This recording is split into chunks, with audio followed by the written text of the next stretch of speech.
বিধায়ককে দলবদল করিয়েছে। সংবিধানের 10 শিডিউল অনুযায়ী একজনের বিরুদ্ধেও ব্যবস্থা নেওয়া হয়নি। দ্বিতীয়ত, প্রথম এখানে রাজ্যসভা নির্বাচনে ক্রস ভোটিং এর আমদানি তৃণমূলই করেছিল। আপনারা জানেন, ইমানি বিশ্বাস, কৃষ্ণেন্দু নারায়ণ চৌধুরী, চাঁদ মোহাম্মদ, উমাপদ বাউরি এদের ভোট ক্রস করিয়ে প্রথম তৃণমূল কংগ্রেস এই ক্রস ভোটিং এর আমদানি করে। শুধু ক্রস ভোটিং এর আমদানি নয়, তৃণমূল কংগ্রেস তড়িৎ গতিতে প্রদীপ ভট্টাচার্যকে রাজ্যসভায় পাঠানোর জন্য বিকাশ রঞ্জন ভট্টাচার্যকে নমিনেশন পর্যন্ত করতে দেয়নি। গেটে আটকে রাখা হয়েছিল, শেষ মুহূর্তে তিনি এসেছিলেন। আমি বিকাশ বাবু বা প্রদীপ ভট্টাচার্যের পক্ষে বিপক্ষে বলছি না, কিন্তু আমি বলছি এই গত 15 বছরে তৃণমূল কংগ্রেস ক্রস ভোটিং, দলত্যাগ বিরোধী আইন কার্যকর না করা, বিরোধী পক্ষের প্রার্থীকে আটকানো, এসব অনেক কুকাণ্ড করেছে। আমরা অর্থাৎ আমি এবং রাজ্য বিজেপির সভাপতি শ্রমিক ভট্টাচার্য চাইলে আরো একটি নমিনেশন করাতে পারতাম এবং 16 তারিখের নির্বাচনে তৃণমূল কংগ্রেসের অনেকেই ক্রস ভোটিং করতেন, কারণ তারা জানেন, প্রায় 60 জনের বেশি এমএলএ জানেন যে তারা টিকিট পাবেন। এর বাইরেও, যদিও আমরা তার ভোট আশা করি না, সমর্থনও চাই না, তিনি মমতার বি টিম হুমায়ুন কবিররা, তারাও কি করতেন ভোট হলে এটাও কিন্তু কারোরই মানে অজানা ছিল সব। কিন্তু বিজেপি সবসময় মনে করে যে এই ওপেন রাজ্যসভা ভোটের ক্ষেত্রে সংসদীয় পরম্পরা, গণতন্ত্র, সংবিধানের ব্যবস্থা মেনে চলা। তাই প্রথম থেকে অনন্ত মহারাজ অর্থাৎ নগেন্দ্রনাথ রায়, মাননীয় শ্রমিক ভট্টাচার্য মহোদয়, পরিশেষে রাহুল সিনহা, আমরা আমাদের ভোটার সংখ্যা অনুযায়ী আমরা নমিনেশন করেছি এবং তৃণমূলের বিপদ ছিল বলে তৃণমূল এবারে বিগত দিনের মতো বাড়তি প্রার্থী দেওয়ার ঝুঁকি নেয়নি। বিপদটা আমাদের ছিল না, বিপদ আপদ সবটাই ওদের ছিল। বারামণিতে হয়েছে, কুচবিহারে হয়েছে, বিক্ষিপ্ত ভাবে সর্বত্র পশ্চিমবঙ্গে তৃণমূল কংগ্রেস বিজেপির উপরে হামলা চালাচ্ছে। তৃণমূল কংগ্রেস জানে যে তৃণমূল কংগ্রেস নেই, তৃণমূল কংগ্রেস চলে গেছে, তৃণমূল কংগ্রেস চলে যাবে। আর হামলা করে, আক্রমণ করে যদি বিজেপিকে উঠিয়ে দেওয়া যেত, তাহলে 2016 সাল থেকে আজ পর্যন্ত 300 বেশি বিজেপি কর্মী খুন হয়েছে। 2021 সালে 2রা মের পর 27 দিনে 56 জন বিজেপি কর্মী খুন হয়েছে, ঘরছাড়া করা হয়েছে, লক্ষ লক্ষ টাকা জরিমানা দিয়ে বিজেপি সমর্থকদের বাড়ি ফেরানো হয়েছে, মাথা মুড়িয়ে কামিয়ে দেওয়া হয়েছে, নিজের মূত্র এক করিয়ে তাকে দিয়ে খাওয়ানো হয়েছে। এই অত্যাচার চলেছে।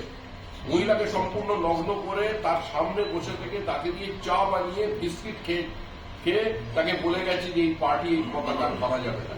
তারপরেও বিজেপি উঠে যায়নি। আমরা এখানে থাকতে এসেছি, চলে যেতে আসিনি।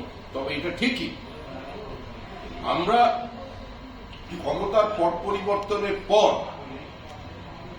স্বজন হারানো শ্মশানে তোদের চিতা আমি তুলবই। আমরা ওদের চিতা তুলব না। পশ্চিমবঙ্গের যে রাজনৈতিক সংস্কৃতি, যে ভোট সংস্কৃতি তৈরি হয়েছে, এই হিংসার সংস্কৃতি, এই সংস্কৃতিকে আমরা চিতায় তুলে দেবো। সারা ভারতবর্ষে যেভাবে মানুষ তাদের গণতান্ত্রিক অধিকার প্রয়োগ করে, সেই ব্যবস্থা প্রকাশ্যে গুলি করে দিল, তাকে ধরতে 9 দিন সময় লাগলো রাজ্য পুলিশকে। দিল্লি থেকে অ্যারেস্ট হচ্ছে কিছুক্ষণ আগে।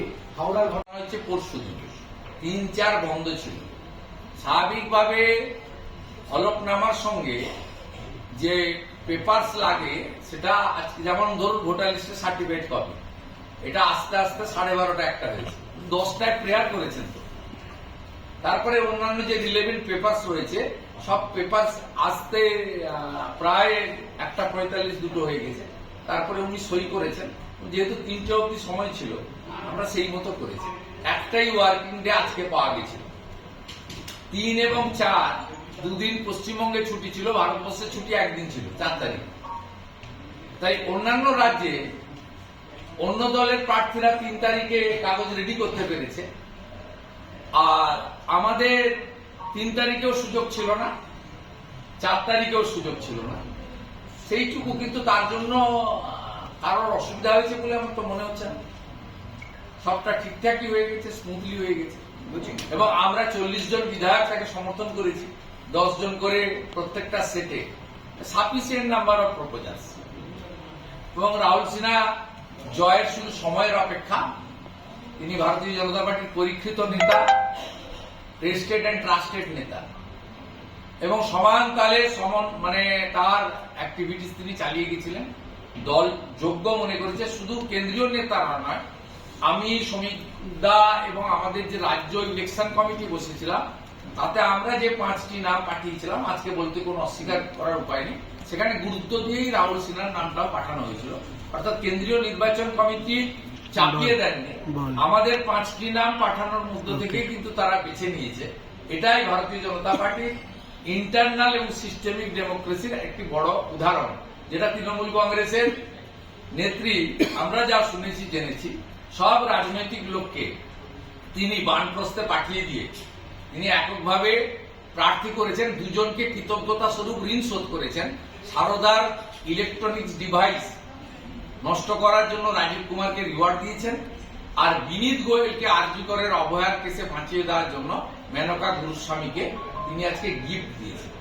সুব্রত বক্সির মতো উনার যুব কংগ্রেসের সময় থেকে অদ্যাবধি সুব্রত বক্সি হাঁটতে পারেন, চলতে পারেন, এখনো জেলা করেন। এখন আপনারা জিজ্ঞেস করতে গেলে বক্সিদা বলবে যে আমি নিজে থেকে না বলেছি। তো আমাদের কষ্ট হচ্ছে, যারা তৃণমূল কংগ্রেসটা তৈরি করেছিল সেই নেতাকে আজকে অবসরে পাঠানো হচ্ছে। বাবুল সুপ্রিয়, কোয়েল মল্লিকদেরকে, মেনকা গুরুস্বামীদেরকে, রাজীব কুমারের মতো টেন্টেড একজন কুখ্যাত আইপিএস কে জায়গা করে দেওয়ার জন্য সুব্রত বক্সিকে আজকে বাধ্যতামূলক অবসরে পাঠানো হচ্ছে। এটা পশ্চিমবঙ্গের রাজনীতিতে খুব পীড়াদায়ক।